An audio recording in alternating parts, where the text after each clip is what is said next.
The Will to Change, Men, Masculinity, and Love. Chapter 4, Stopping Male Violence. Written by Bell Hooks. Read by Sen Naomi Kirschultz on May 28th, 2022. Stopping Male Violence. Every day in America, men are violent. Their violence is deemed quote-unquote natural by the psychology of patriarchy, which insists that there is a biological connection between having a penis and the will to do violence. This thinking continues to shape notions of manhood in our society, despite the fact that it has been documented that cultures exist in the world where men are not violent in everyday life, where rape and murder are rare occurrences. Every day in our nation, there are men who turn away from violence. These men do not write books about how they manage to navigate the terrain of patriarchal masculinity without succumbing to the lure of violence. As women have gained the right to be patriarchal men in drag, women are engaging in acts of violence similar to those of their male counterparts. This serves to remind us that the will to use violence is really not linked to biology, but to a set of expectations about the nature of power in a dominator culture. Over the decades, no matter how many television shows and movies we have watched in which the hero is the good man who uses violence to win the fight with bad men, many people have long felt that feminist thinkers exaggerate the degree to which men are violent in their daily lives. Radical feminist Andrea Dworkin has courageously and consistently dared to name the widespread scope of male violence against women. In Scapegoat, she writes, quote, "A recent United Nations report says that violence against women is the world's most pervasive form of human rights abuse. In the United States, the Justice Department says that 1 out of 12 women will be stalked at some point in her lifetime." The American Medical Association concluded that sexual assault and family violence are devastating the United States' physical and emotional well-being. In 1995, the AMA reported that more than 700,000 women in the United States are sexually assaulted each year, or 1 every 45 seconds. These facts address actual physical assault and do not cover the widespread emotional abuse that has practically become an accepted norm in male-female relationships, whether between husband and wife, father and daughter, brother and sister, or girlfriend and boyfriend. In How Can I Get Through to You, Terence Real includes a chapter titled A Conspiracy of Silence, in which he emphasizes that we are not allowed in this culture to speak the truth about what relationships with men are really like. This silence represents our collective cultural collusion with patriarchy. To be true to patriarchy, we are all taught that we must keep men's secrets. Real points out Real points out that the fundamental secret we share is that we will remain silent.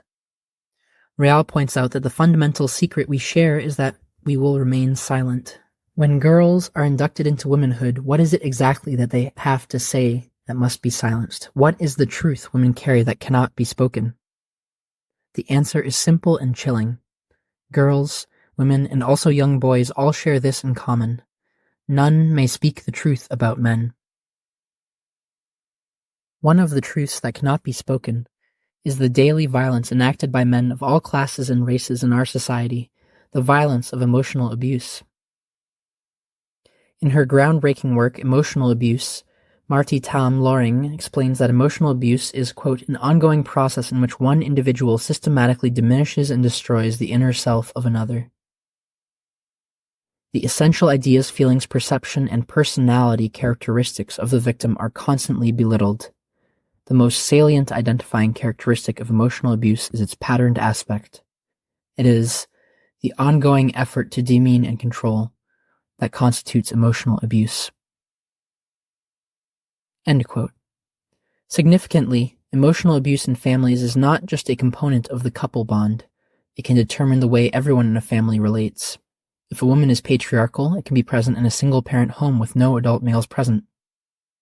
In many homes, patriarchal power resides with teenage boys who are abusive to single-parent moms. This is male violence against women. When Real breaks the silence, the stories he shares are from family therapy sessions where clients openly reveal the way fathers have enacted rituals of power using shaming, withdrawal, threats, and if all else fails, physical violence to maintain their position of dominance. In my family of origin, our dad in a booming, angry voice would often scream repeatedly at Mom, quote, "I will kill you." For years, my nightmares were filled with an angry father sometimes killing Mom, sometimes killing me for trying to protect Mom. In our family, Dad was not consistently enraged, but the intense emotional and physical abuse that he unleashed on those rare occasions when he did act out violently kept everyone in check, living on the edge, living in fear. Usually a cold, silent, reserved man, Dad found his voice when he was speaking in anger. The two men I've had as my primary relational bonds in my adult life are both quiet and reserved, like my dad and my beloved grandfather. Unlike my grandfather, whom I never witnessed expressing anger, much less rage, these two men I chose as partners both needed to exercise dominance now and then through rituals of power. One of them was physically violent on a few occasions, a fact he always felt did not matter, and emotionally unkind quite consistently. My second longtime partner I chose in part because he was a major advocate for stopping violence against women, but as our bond progressed, he began to be emotionally abusive now and then. It was as though he felt that I was too powerful, and that perception empowered him to challenge that power, to wound and hurt. I was stunned that the past was being reenacted in the present. In self-help books galore, the notion that women choose men who will treat them badly again and again is presented as truth. These books rarely talk about patriarchy or male domination. They rarely acknowledge that relationships are not static, that people change through time, that they adjust to circumstances.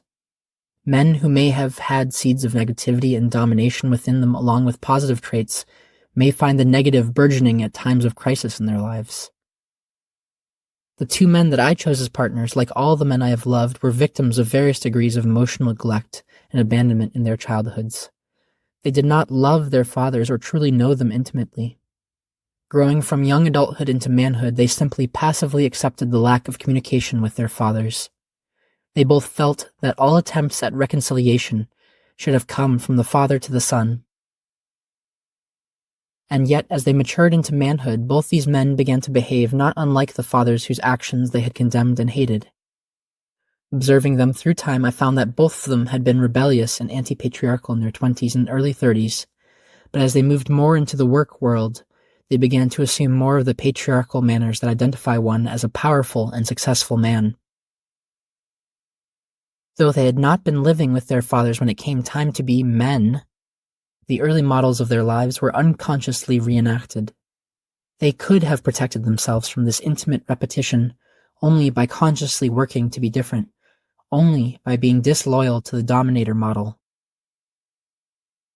No man who does not actively choose to work to change and challenge patriarchy escapes its impact. The most passive, kind, quiet man can come to violence if the seeds of patriarchal thinking have been embedded in his psyche.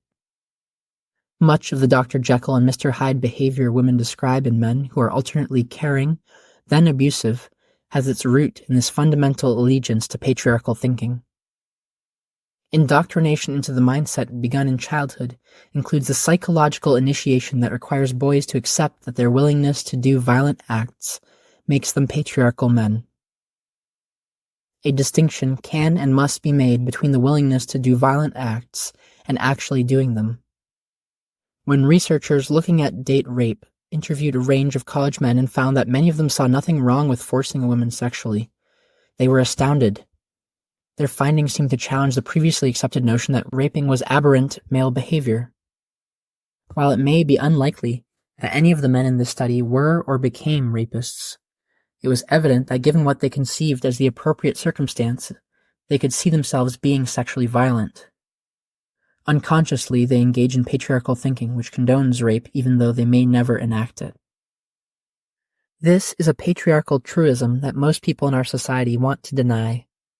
Whenever women thinkers, especially advocates of feminism, speak about the widespread problem of male violence, folks are eager to stand up and make the point that most men are not violent.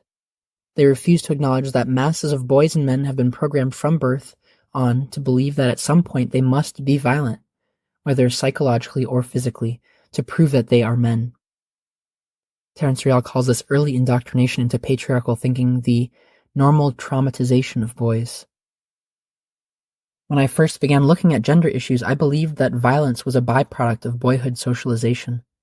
But after listening more closely to men and their families, I have come to believe that violence is boyhood socialization. The way we turn boys into men is through injury. We sever them from their mothers, research tells us, far too early. We pull them away from their own expressiveness, from their feelings, from sensitivity to others. The very phrase, be a man, means suck it up and keep going. Disconnection is not fallout from traditional masculinity. Disconnection is masculinity. This indoctrination happens irrespective of whether a boy is raised in a two-parent household or in a single female-headed household. The perpetuation of male violence through the teaching of a dominator model of relationships comes to boy children through both women and men. Patriarchy breeds maternal sadism in women who embrace its logic. A great many women stand by and bear witness to their sons' brutalization at the hands of fathers, boyfriends, brothers, and so on because they feel by doing so they show their allegiance to patriarchy. No wonder then that male rage is often most directed at women in intimate relationships. Such relationships clearly trigger for many males the anger and rage they felt in childhood when their mothers did not protect them, or ruthlessly severed emotional bonds in the name of patriarchy. Contrary to popular myths, single mothers are often the most brutal when it comes to coercing their sons to conform to patriarchal standards. The single mom who insists that her boy child be a man is not anti-patriarchal, she is enforcing patriarchal will. Researching boyhood, Olga Silverstein observed, in single-parent families it's common to see boys who have become their mother's little man. Often, these boys are very bossy children who patronize their mothers, who in fact do uncanny imitations of a certain kind of husband, being alternately possessive, protective, and seductive. Whether in single-parent or two-parent households, boys who are allowed to assume the role of mini-patriarch are often violent towards their mothers. They hit and kick when their wishes are not satisfied.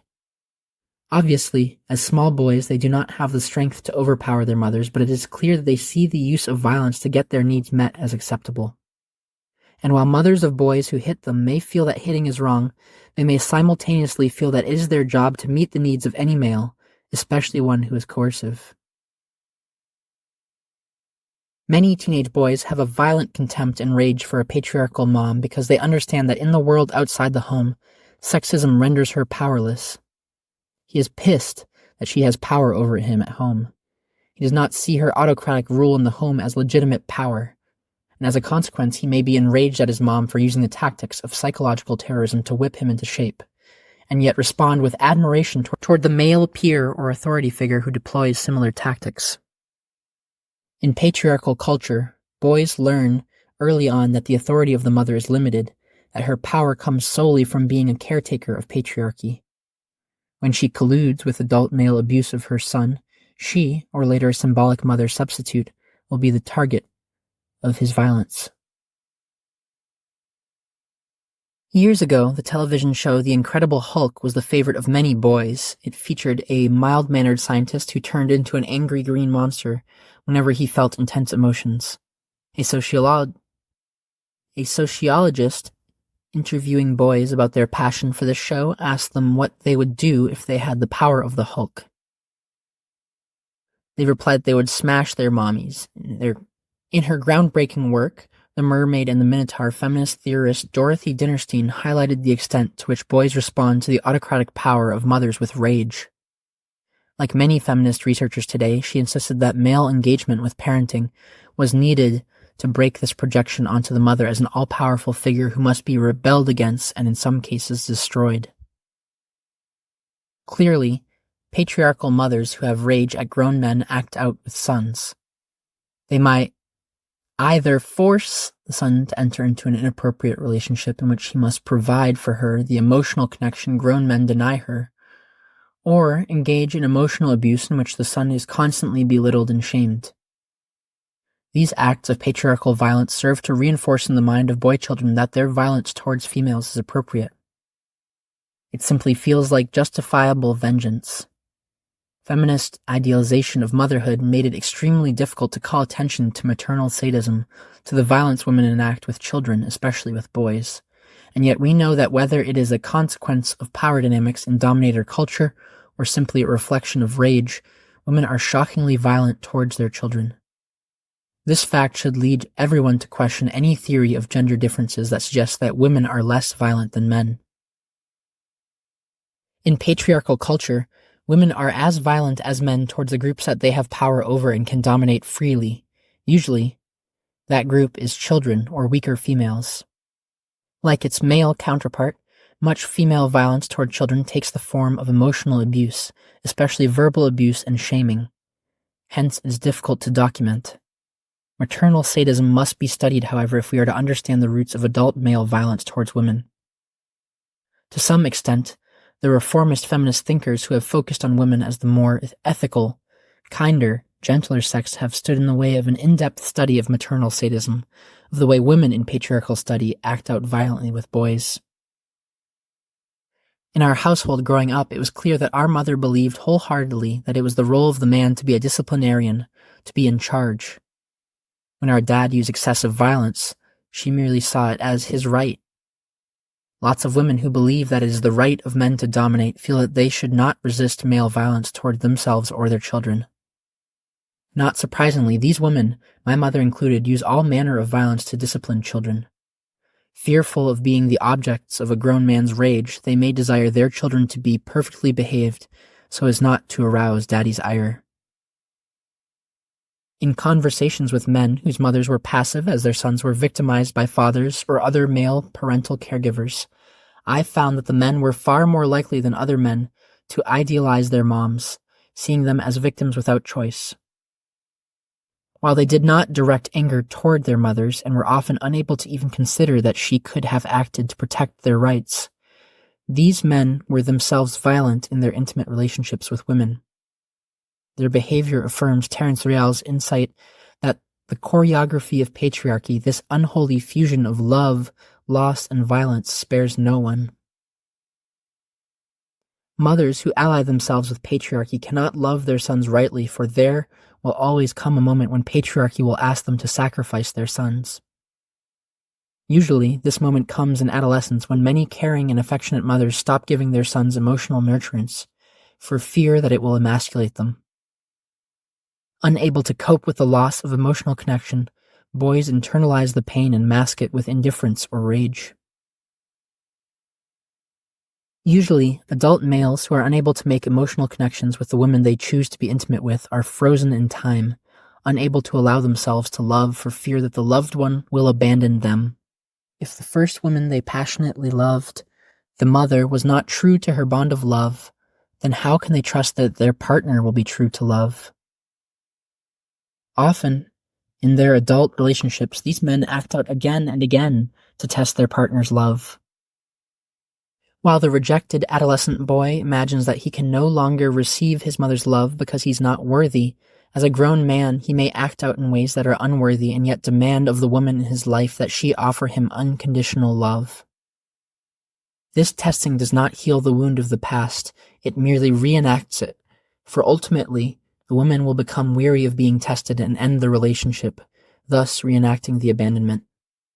This drama confirms for many men that they cannot put their trust in love. They decide that it is better to put their faith in being powerful, in being dominant.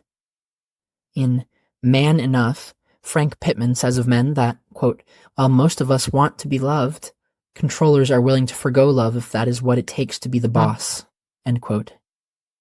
Being the boss does not require any man to be emotionally healthy, able to give and receive love.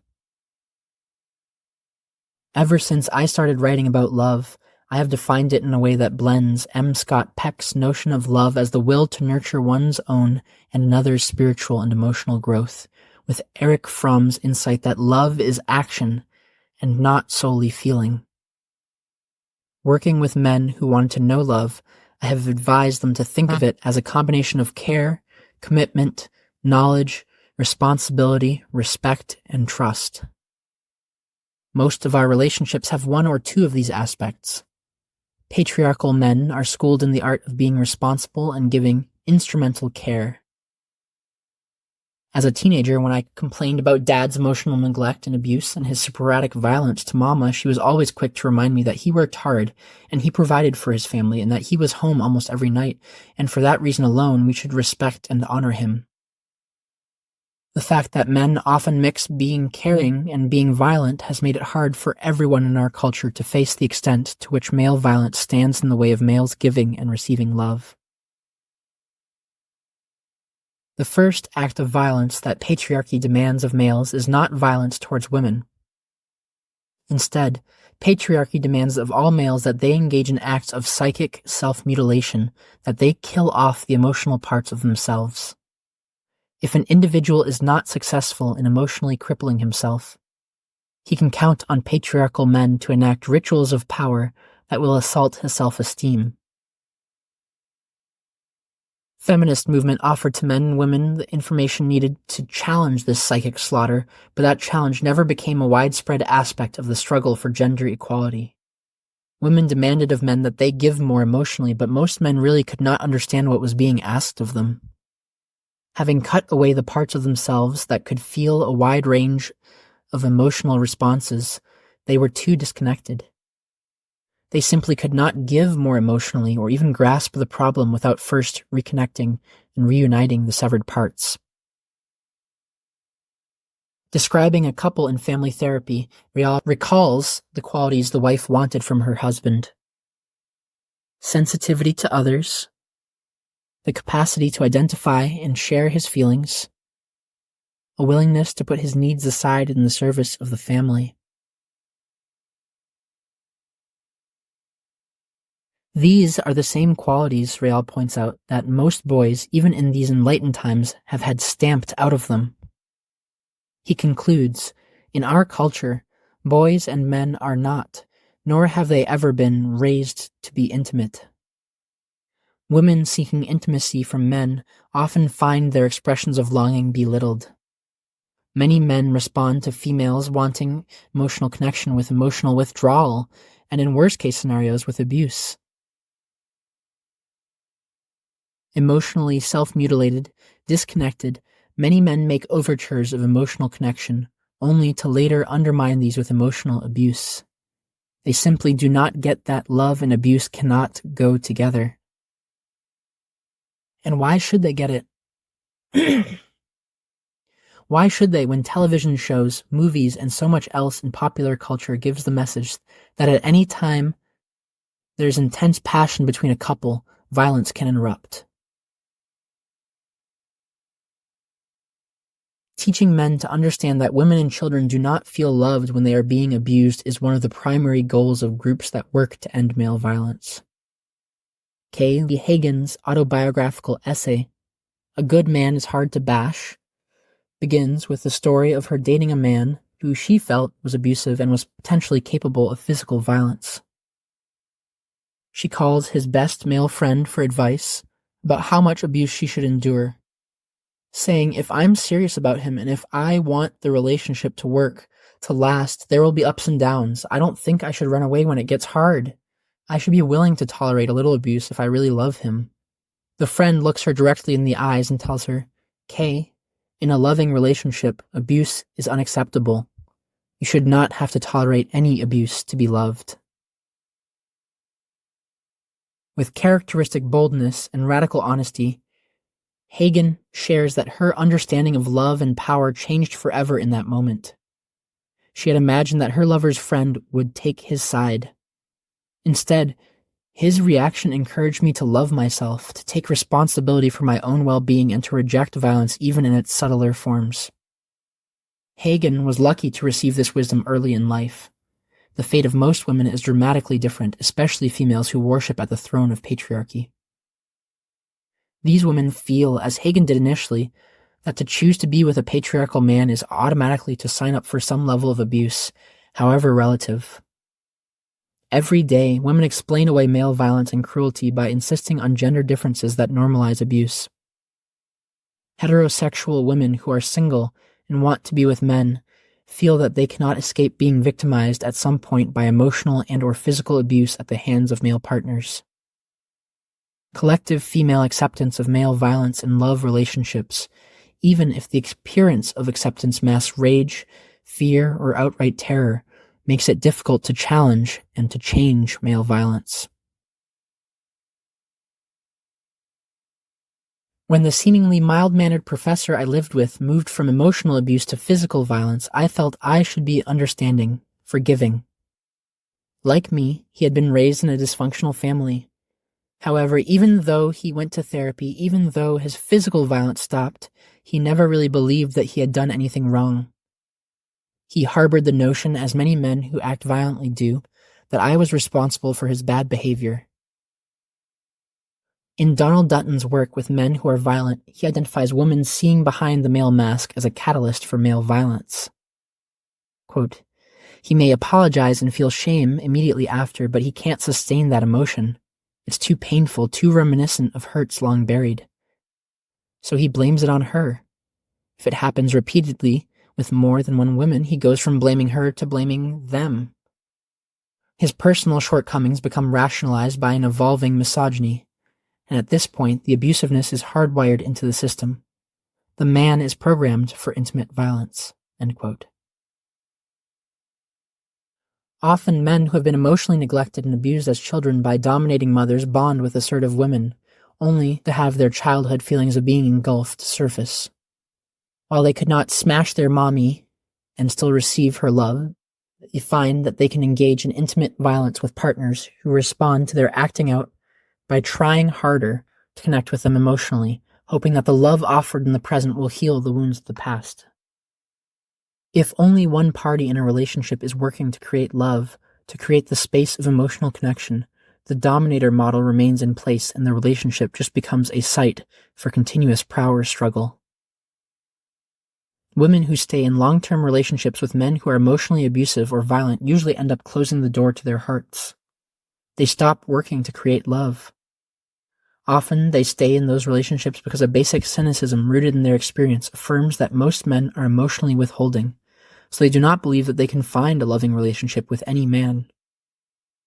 When I wanted to leave my first longtime partner, who had been continuously emotionally abusive and occasionally physically abusive, it was other women, my mother, close friends, acquaintances, who cautioned me about ending the relationship, letting me know that the man I was with was better than most men and that I was lucky.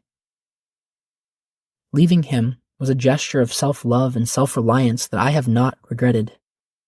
Yet I found that the observations of the women who cautioned me about what most men were like were fairly accurate. The man I had lived with in partnership for almost 15 years exhibited a mixture of patriarchal masculinity and alternative masculinity. We met during the heyday of feminist movement, and he was willing to work at creating gender equality.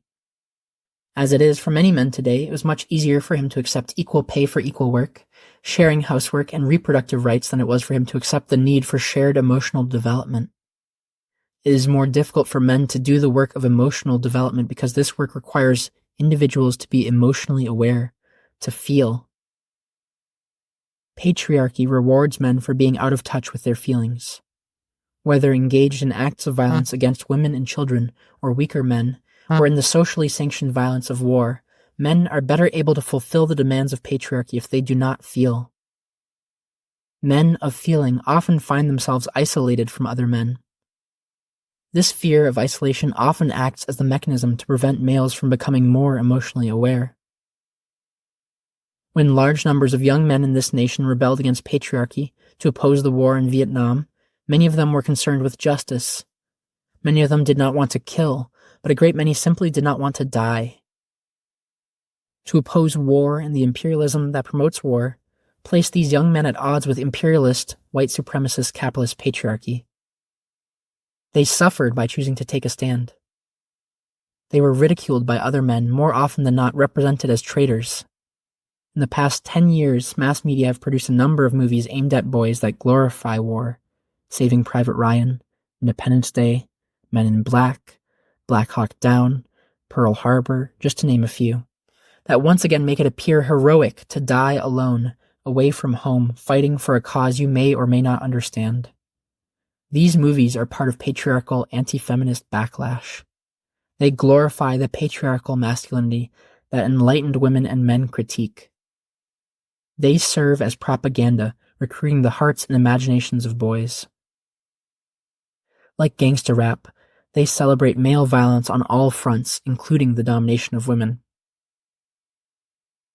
Conservative mass media offer daily lessons in patriarchal pedagogy.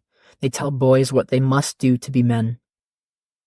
In those homes where enlightened fathers daily work to repudiate violence, television reaffirms its importance, making courting death glamorous and sexy. Poor and working-class male children and grown men often embody the worst strains of patriarchal masculinity, acting out violently because it is the easiest, cheapest way to declare one's manhood. If you cannot prove that you are much of a man by becoming president, or becoming rich, or becoming a public leader, or becoming a boss, then violence is your ticket into the patriarchal manhood contest, and your ability to do violence levels the playing field.